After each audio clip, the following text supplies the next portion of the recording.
బాగా వీడియో తీనా నువ్వు కాదు పోయినసారి హోటల్లో వీడియో తీసినావు ఫేస్బుక్ లోని యూట్యూబ్ లో వ్యూస్ రాలే నువ్వు సరిగ్గా తీస్తారు స్మైల్ చేయి రైట్ తీస్తా పోయినసారి కంటే కొద్దిగా మేలా ఇంతకంటే ఇదే పొద్దున నువ్వేం చేస్తావు నిన్న హోటల్లో కూర్చొని టిఫిన్ తినేది వీడియో తీసినా ఎన్ని లక్షల వ్యూస్ వచ్చినా ఉందా సరే నువ్వు ఊర్లు అర్ధ గంట అవుతుంది పని పనులలో ఇంత అధ్వానంగా తయారవుతున్నారు మనుషులు. ఓకేనా బాగా తీస్తాండలే బాగా తీస్తాండా బాగా ఫేస్బుక్ లో పెట్టి రా చూస్తారా బాగుందిరా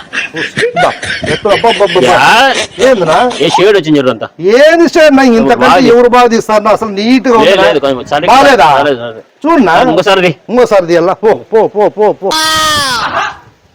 యాడ కాలు తీస్తాను సరిగ్గా బాగా వచ్చింది సూపర్ గా వచ్చింది రా బాగా వచ్చింది దీన్ని అప్లోడ్ చేసినావంటనా యూట్యూబ్ లో ఫేస్బుక్ లో లక్షల వ్యూస్ కామెంట్ లో షేర్ ఇది ఎడిటింగ్ కొట్టి ఇన్స్టాగ్రామ్ ఫేస్బుక్ యూట్యూబ్ మొత్తం అప్లోడ్ చేద్దామనా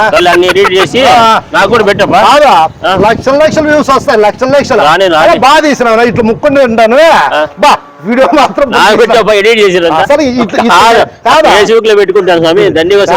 ఇట్లా ముఖ్యమైనప్పుడు వీడియో తీసినావు చూడు అబ్బా చాలా సూపర్ గా ఉంది మొత్తానికి. ఏమయ్యా కాలం ఇట్లా తయారైపోతుంది పనికి వాళ్ళల్లో దరిద్రులు దేవుణ్ణి సోషల్ మీడియాకు వాడుకోబట్టి పూజ చేస్తుంటారు మరసంగా అవి దేవుని చేసుకోవచ్చు కదా.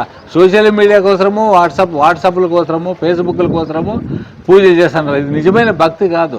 ప్రతిదీ ఫోటోలు తీయడము సోషల్ మీడియాలో అప్లోడ్ చేయడము ఏంది ఇట్లా తయారవుతున్నారు. అసలు నిజంగా దైవభక్తి లేదు జనాలకు.